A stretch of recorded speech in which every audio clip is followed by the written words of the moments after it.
Hi, I'm Afreen Rahman, and welcome back to another episode of Datagiri. Now, when it comes to data science as a career, many people these days are switching their careers to enter into this domain or upskilling themselves in order to become a data scientist. So, information regarding mistakes that other data scientists have made makes you to avoid those mistakes becomes very, very crucial. Now let's take a look at some of the 7 common mistakes, and hopefully you can avoid committing.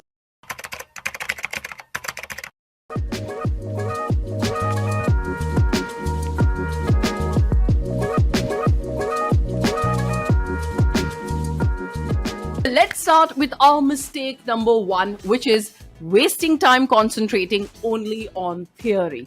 Now, many data scientists spend too much time learning theoretical concepts related to maths and machine learning, like, linear algebra, stacks, algorithms, deviation, etc. Now, it is good to have, thorough knowledge of these concepts, but from the very beginning, if they do not apply and practice them, it would create a gap between a practical and theoretical knowledge. So, it becomes imperative to apply these fundamental concepts as one goes on learning them. Now, here are some of the list of data sets that you can practice to make your basic concepts clear. You can practice concepts like human activity, wine quality, movie recommendation, and Titanic. Well, you will find the links to these databases in the description box below. Now, let's come to our second mistake, right? Which is being hasty. Now, many beginners make the mistake of jumping in too deep at an early stage. Now, no matter how passionate one is about learning and applying data science, they have to go through fundamental concepts one by one.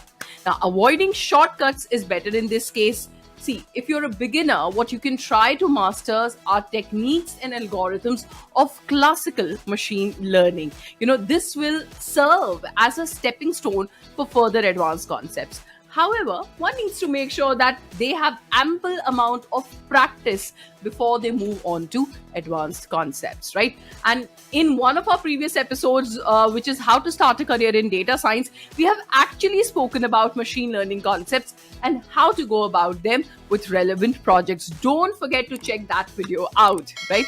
Now let's coming on to our third mistake, right? Which is another common mistake, which is coding without understanding the prerequisites. Now, this is a very common mistake committed by beginners when they code an algorithm, right, with the intention of making it perfect rather than learning it. So, coding an algorithm from scratch without complete knowledge will eventually lead to problems. So, refine one's understanding. There are a few concepts that a data science beginner needs to have. Now, these concepts include linear algebra, statistics, probability, and calculus. Now, data science includes all these concepts, so it is recommended not to move forward until you have a strong hold on these basic concepts, right? Coming to my next mistake, relying solely on certificates and degrees. Mind me, I'm not saying that they are bad. They are excellent to have certificates and degrees, but ever since data science became popular, certificates and degrees have cropped up just about everywhere, right? And you'll find so many courses, available online, and they are completed by thousands of aspiring data. Now, let me tell you in honesty, hiring managers do look beyond certificates, but because they test you for how you have applied this knowledge in real life practical solutions. Now, hence, it becomes very, very important for you to create a portfolio apart from your formal certificates, right? Preferably on sites like GitHub. You will also need to actively take part in discussions and competitions like hackathons to improve your skills. Now, coming to my next mistake, not studying in a consistent manner. Now, this one applies to all data scientists, not just freshers, right? See, we have a tendency to get distracted very easily, right? We study for a period of time, say a month, then we give it a break, for probably next 2 months, right? So most of the earlier concepts that we studied, it's easily forgotten. And, once we start studying again, we have to start all over again. But to be a successful data scientist, it demands consistent effort and learning. So the only solution is set goals for yourself, right? Make a timetable and make sure that you stick to it. So for example, if you want to learn about neural networks, right? Make sure that you make a timetable and schedule for the theoretical concepts, and then you stick to it. And then participate in competitions like hackathons, which will actually test your theory. Now, moving on to my next mistake, my sixth mistake, which is trying to learn too many tools at once. Now, there are too many tools nowadays that offer a unique features and applications, right?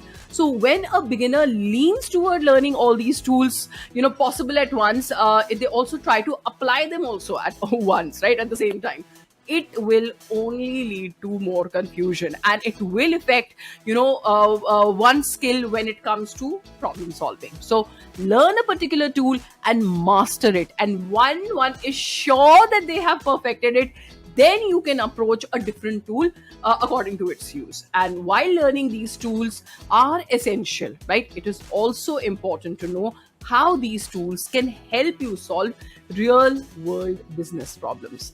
Coming to my absolute last mistake, not emphasizing on storytelling or basically working on your communication skills, right? Now, whatever insight a data scientist draws from the company's data, it has to be effectively communicated to the non-technical teams, right? Because these technical insights have to be clear, they have to be accurate, and they must be easily understood by the entire organization. So one has to give importance to this aspect, because communication, brainstorming, and discussion are very, very important when it comes to data science, right? So one trick for someone to improve their communication skills could be to learn how to visually represent their insights, right? Skillfully putting one's thought into a slideshow or any other approved form can be an effective way to effectively communicate with each other, right? Now, with that, I come to the very end of this video. Don't forget to subscribe to Insight's channel and follow this segment for everything related to data science as a career. Well, see you soon. Bye-bye.